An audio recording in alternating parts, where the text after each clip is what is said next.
27 পৰীক্ষাৰ ৰিজাল্টত all students will be a regular student. Regular কেনেকৈ হ'ব? যদি এজন ল'ৰাই বা ছাত্ৰই বা ছাত্ৰীয়ে 5টা বিষয়, এতিয়ালৈকে আমাৰ 2টা ব্যৱস্থা আছে, 5টা বিষয়তো পৰীক্ষা দিব পাৰে, 6টা বিষয়তো পৰীক্ষা দিব পাৰে, কিন্তু ৰিজাল্টটো 5টাৰ ওপৰত নিৰ্ভৰ কৰি দিয়া হয়। এতিয়া আমি এটা সিদ্ধান্ত ল'লোঁ যে যিবিলাকে 5টা বিষয়ত পৰীক্ষা দিছিলে আৰু এটা বিষয়ত ফেইল কৰিছে, আৰু যিবিলাকে 6টাত দিছিলে আৰু 2টা বিষয়ত ফেইল কৰিছে, তেওঁলোকে আকৌ ৰিএডমিশ্যন ল'ব নালাগে। অহা 27ৰ পৰীক্ষাত তেওঁলোকে ৰেগুলাৰ কেণ্ডিডেট হিচাপে পৰীক্ষা দিব পাৰিব। কিন্তু যদি তেওঁলোকে লগতে বিচাৰে যে মই এই 2টাই নহয়, মই আৰু 3টা পৰীক্ষা দিব বিচাৰোঁ, কাৰণ আমি 27ৰ পৰীক্ষাটো স্পেচিয়েল এক্সাম হিচাপে পাতিম। ডেট মিনছ তেওঁ যদি আগৰ কোনোবাটোতো ভাল কৰিব বিচাৰে, সেইটোও পৰীক্ষা দিব পাৰিব। এইটো আগতে ব্যৱস্থা নাছিল, এই বছৰ অহা বছৰৰ পৰা সেই ব্যৱস্থাও থাকিব। ঠিক সেইদৰে যিবিলাক ছাত্ৰ ছাত্ৰীয়ে বেটাৰমেণ্ট দিব বিচাৰে, সেইকাৰণে তেওঁলোকেও কমপ্লিট ছাবজেক্টৰ বেটাৰমেণ্ট দিব পাৰিব, এটাও দিব পাৰিব, 2টাও দিব পাৰিব, 3টাও দিব পাৰিব। সেইকাৰণে 27ত যিটো আমাৰ পৰীক্ষা হ'ব, আগতে তাক আমি কম্পাৰ্টমেণ্টেল এক্সাম বুলি কওঁ বা এটা বিষয়ত দিব পাৰে বুলি কৈছিলোঁ, সেইটো এতিয়া সেইবিলাক ব্যৱস্থা নাথাকে। Everybody will B A special exam, নামটো স্পেচিয়েল এক্সাম হ'ব। আৰু তেওঁলোকক আমি 2 মাহ পিছত, তাৰমানে প্ৰথম পৰীক্ষা ৰিজাল্ট দিয়াৰ 2 মাহ পিছতে আমি স্পেচিয়েল এক্সাম পাতিম। যিবিলাকে তাতেও ফেইল কৰিব তেওঁলোকেও দিব পাৰিব, বেটাৰমেণ্ট তেওঁলোকেও দিব পাৰিব। এই বছৰ যিবিলাকে ফেইল কৰিছে বা ভাল কৰিব বিচাৰে তেওঁলোকেও দিব পাৰিব। ছ' ডেট এটা ৰেগুলাৰিটি হয়, চবেই ৰেগুলাৰ কেণ্ডিডেট হিচাপে থাকিব। 2টাতকৈ যদি বেছি বিষয়ত ফেইল কৰে, তেতিয়া তেওঁলোকে ৰিএডমিশ্যন ল'ব লাগিব। ৰিএডমিশ্যন ল'লে তেওঁলোকে আকৌ পৰীক্ষা দিব পাৰিব। ৰিএডমিশ্যনটো এইকাৰণে লাগে যে আমাৰ এতিয়া কেৰিকুলামত বহুত পৰিৱৰ্তন হৈছে, টেক্সট বুকো বহুত পৰিৱৰ্তন হৈ আছে, ছিষ্টেম বহুত পৰিৱৰ্তন হৈ আছে। যদি 2টাতকৈ বেছি ফেইল কৰে, তেতিয়াহ'লে তেওঁ সেই ছিষ্টেমৰ লগত খাপ নাখাব। গতিকে তেওঁ নিজে ৰিএডমিশ্যন ল'ব লাগিব। ৰিএডমিশ্যনৰ কাৰণে এটা পৰ্টেল আমি অহা 2 সপ্তাহৰ ভিতৰতে খুলি দিম, যোনে যোনে ৰিএডমিশ্যন ল'ব বিচাৰে। তাতে আমি আৰু এটা বাধ্যবাধকতা নাৰাখোঁ যে তেওঁ যিটো প্ৰতিষ্ঠানত আগতে পঢ়িছিলে, সেই প্ৰতিষ্ঠানৰ পৰাই যে ৰিএডমিশ্যন ল'ব লাগিব তেনেকুৱা কোনো বাধ্যবাধকতা নাথাকে।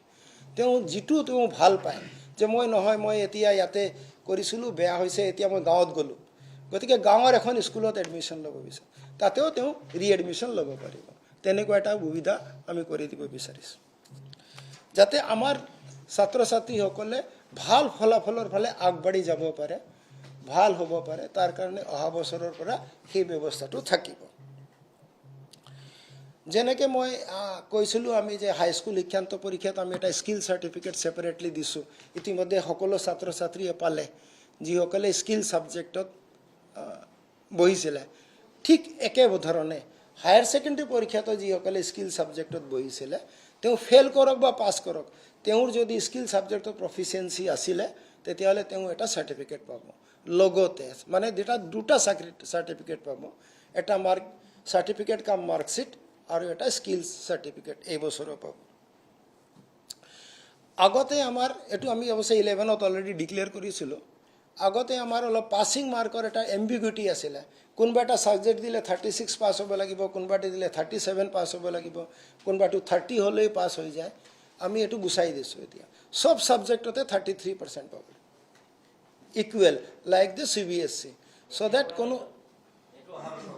অহা বছৰ অলৰেডি 11ত হৈ গ'ল, ক্লাছ 11ত এইটো হৈ গ'ল, 12ত অহা বছৰ হ'ব। ছ' ডেট কোনো ছাত্ৰ ছাত্ৰীয়ে CBSE ষ্টেণ্ডাৰ্ড মতে একে ছিষ্টেমত ৰিজাল্টটো পাব 33%।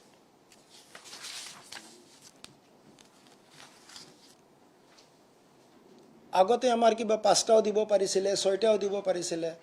তাৰ কাৰণে আমাৰ কিছু ছাত্ৰ ছাত্ৰীয়ে বহুত সমস্যাৰ সন্মুখীন হৈছিলে। যেনেকৈ যেতিয়া নীট পৰীক্ষা দিয়ে, তেতিয়া বেষ্ট অফ 5 লোৱা যায়। আমাৰ যেতিয়া যিজনে 5টা ছাবজেক্ট দিয়ে, তেওঁ MIL আৰু ইংলিছ দিয়ে, কিন্তু নীটত MIL আৰু English taken as a 1 subject. গতিকে তেওঁক মাত্ৰ 4টা ছাবজেক্ট হৈ যায়, আৰু 4টা ছাবজেক্ট হ'লে তেওঁ পাৰ্চেণ্টেজ অফ মাৰ্ক কমি যায়, কাৰণ আউট অফ 5 ধৰে। গতিকে বহুতেই আমাৰ নীটৰ পৰীক্ষাৰ পৰা বঞ্চিত হৈছে।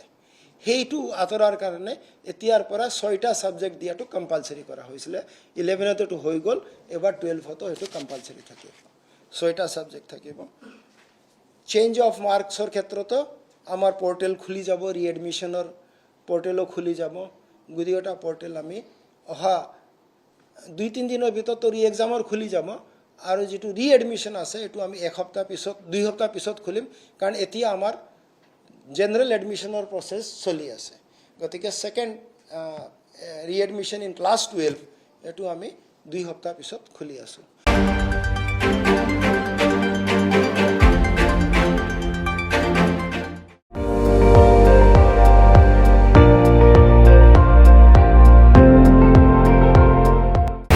আপুনি চাই আছে ND24 সৰ্বশ্ৰেষ্ঠ নহয় সৰ্বোত্তমৰ দৌৰত